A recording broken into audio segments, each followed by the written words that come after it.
In this video, we're going to discuss CRA models for equivalent fractions. So equivalent fractions are fractions that are equal to each other. And how we interpret that depends on our model. Okay, so the first one that we're going to show is the set model. Okay. So kind of what I have shown here, as set model, we're just counting the total number of counters. So there's 4 counters that make up this total group. So 4 counters make up our whole here. And we're just going to look at which ones are red. So 2 of the 4, so the number that are red is 2. So 2/4 of this group is red. Okay. So that's when we're thinking of each of these counters as individual components that we're counting. Let's say instead we kind of pair these together. So here then our whole, rather than being composed of 4 counters, is composed of 2 groups of 2 counters. So our denominator then, now that we've grouped these, is 2. Right? There's 2 groups that compose our whole. Right? That's the number of equal parts that make up our whole. So that's the 2. And then 1 of the 2 groups is red. Okay, so that's our numerator 1. Okay. So when we're thinking of these as individual counters, right, then we would say 2/4 of the counters are red. When we're thinking of these as pairs of counters, then we would say 1/2 of that group is red. Okay. So again, these are going to be a little bit less commonly used, kind of based, part of the reason is because we're kind of changing what the structure of these are, and they might be a little bit more confusing, not quite as intuitive for students, but that's how this idea of equivalent fractions can be shown with the set model. So then we'll look at the length model next. Okay, so for a length model, so again, this red strip represents one whole. This pink strip here, right, it would take 2 of those portions to make up one whole. So the pink is 1/2. Or we have 1 of the 2 pieces we would need to make up a whole. And these yellow pieces here, we have 2 there, and it would take 4 to make up one whole. So this yellow portion that's represented there is 2/4. And the reason that we can say these fractions are equivalent or equal to each other is because they have the same length, right? If we're thinking of, right, like a number line, right, they both end at the exact same point on our number line. Okay, so since they have the same length, we know that they're equivalent to each other. Okay, so that's concrete model, abstract model. I didn't show the representational for the set model. I'm not going to show it for any of the ones in here, just because for the set model, it can just be drawings that are, right, just drawings of circles with those grouping symbols if we want to include those for the 1/2. And then for the length model, it's just going to be number lines, right? Maybe 2 number lines, one showing length of 1/2, one showing length of 1/4. Okay, but just to kind of save time, we're going to kind of gloss over the representational models. But again, that's why we can say that length model is equivalent. That's because that 1/2 and the 1/4 end at the same point on like a number line. They have the same length. And the last type we're going to look at is the area model. Okay, so if we, right, this is our one whole, right, this is representing 1. We would need, if this is one of our fractions, right, we would need 2 of these pieces to make one whole. So if we just have 1 of those, right, this pink portion is representing the fraction 1/2.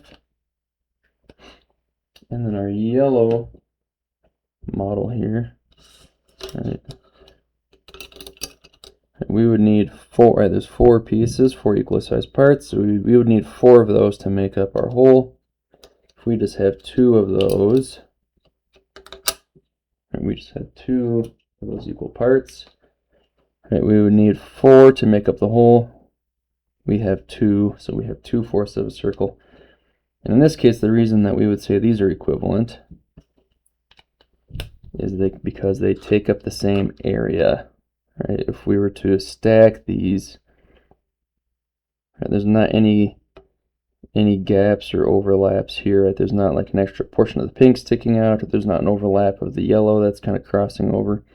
So since these fractions take up the same area, we would say that they're equivalent. Okay. And then again, kind of for the that's the concrete abstract models down here. For representational, right, we could shade this, and then whether we add this line in or take it out, right, now it shows 2/4, it previously showed 1/2, and because of that shaded portion, that shaded area did not change, then we know that they're equivalent. Yeah, so that's set model, length model, and area model for equivalent fractions. Now I want to look real quickly at the equivalent fractions algorithm. Okay, so this algorithm is saying that if we have a fraction a over b, if we either multiply the numerator and denominator by the same value, or if we divide the numerator and denominator by the same value, those fractions will be equivalent. Okay, I want to show, I'll use an area model to kind of show why this is, kind of how we can use a model to explain this. Okay. So this is our one whole, right? So let's say we're starting out with this fraction 1/2. Right? So we have one of the two equal parts to make up the whole, so we have 1/2. Okay, so again, what this algorithm is saying, I'll show the example of multiplying first, and we'll do dividing. What this algorithm is saying is that we can multiply the numerator and denominator by the same number, and then whatever that fraction is equal to what we started with. Okay. So let's say, actually I'll just start with 1/2, so it's equal to 1 times, I'm just going to multiply by 2. Okay, so I'm multiplying the numerator and denominator both by 2. So 1 times 2 is 2, 2 times 2 is 4. Okay, so this algorithm is saying that 1/2 is equal to 2/4. So kind of what is happening in the model, right? And we've already verified this previously, the same fractions looked at, right? So we already know that 1/2 is equal to 2/4. But why we can use this algorithm is this action of multiplying by 2, right, is essentially, and this might be a little bit easier to show with the representation also, I'll include that too, but what this is doing is we're adding this break line in. We're multiplying by 2, because again, think of what these numbers mean in the context of that fraction notation. So 1 is the number of parts that we have. So if we multiply it by 2, we're doubling the number of parts that we have. Right? We went from having 1 pink piece to 2 yellow pieces. Also, in doing so, right, the denominator represents the number of parts it takes to make up one whole. So previously we just had 2 parts, right? Those 2 pink pieces would be needed to make up one whole. So again, since we've kind of added this break line in, we've doubled the number of parts that we need to make up one whole. So instead of needing 2 parts, we need 4 parts. Okay, so it's breaking this into multiple pieces is that action of multiplying. So again, that's kind of the concrete model. I'm going to show real quickly the representational. Okay, so again, if we have this 1/2, right, when we're multiplying by 2, multiplying the numerator by 2, right, that is, right, adding this break line in, we're doubling the number of parts that are shaded. Right, so if you cut that into 2 equal parts, we went from having 1 shaded part to 2 equal parts, or 2 shaded parts, so that's multiplying that numerator by 2. And then as we kind of continue drawing this break line across, because we need to have equal parts all over, or that compose our entire model, right? So then instead of having 2 equal parts that make up the whole, we now have 4, so that's that action of multiplying the denominator by 2. So adding that extra break line in, that is this idea of multiplying the numerator and denominator by 2. Okay, so then kind of going in reverse. Okay, so we're just going to go the other direction here. So we're going to start with 2/4. We're going to do the dividing. Move the area model back out here. Okay,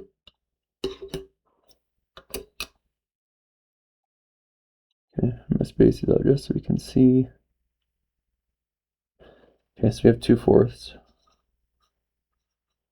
So the yellow is two of the 4 pieces that we would need to make up one whole. So we have 2/4. And again, this algorithm is saying we can divide the numerator and denominator by the same value and find an equivalent fraction. So again, we'll just go down to 1/2. So we'll divide by 2. Right, divide both by 2. So then 2 divided by 2 would be 1.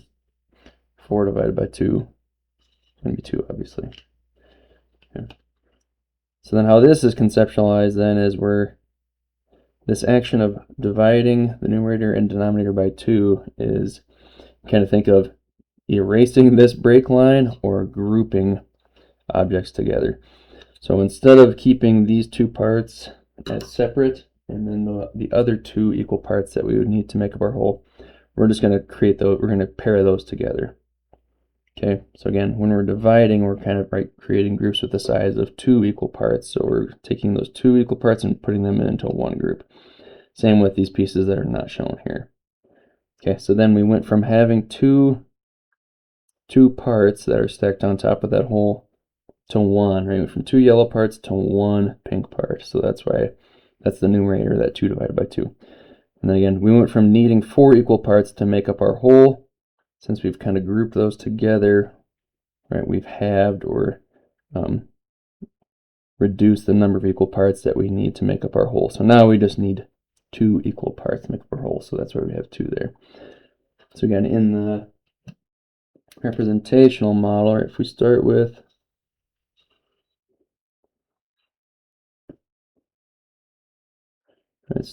our